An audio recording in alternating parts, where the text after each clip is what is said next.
Baha nga naghamok sa mga residente sa upat ka mga sityo sa barangay Labangon, dakbayan sa Sugbo, matag pundak sa uwan, hataga na og solusyon. Ang mga blupyo medyo nahawasan sa kahadlok sa posibleng pagpuyanap sa dengue. Ano ang report?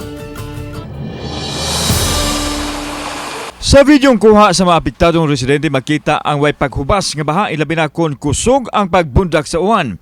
Kini tungod kay moawas ang kanal nga agianan sa tubig ug sa komunidad magpundo kawa na may kalutsan. Gumikan usab kini sa giugmad nga luna nga naara sa atbang sa mga Pinoy-anan sa upat ka mga sityo nga mao ang sityo Santo Niño, Las Tresas, Usmina Drive, Cardones ug Cabrera Compound. Kini ang hinungdan nga gipangkulbaan ang mga tao sa posibleng pagkuyanap sa dengue ilabi na nining panahon sa ting-ulan. Less than 3 weeks lang nila na trabaho na kuan na hupay-hupayan na gyud among problema. Human sa pipila ka tuig nga pag-antos nataga na gyud kini og kasulbaran pinaagi sa Committee on Infrastructure nga gipanguluhan ni Konsyal Jerry Guardo. Gisanong sa nanag-iya sa luna ang hangyo nga hatagan og kalutsan ang tubig aron moderatso sa drainage sa may Natalio Bacalso Avenue. Mato ni Guardo nga tulo lang di ay ka culvert ang ilang gitaod alang sa kasulbaran sa problema.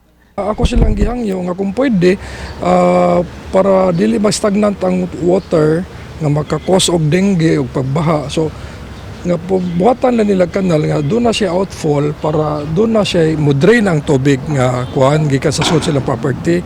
Unya kami na lang sa syudad may modawat mosumpay lawsan nga to sa dalan diri sa Bacalso.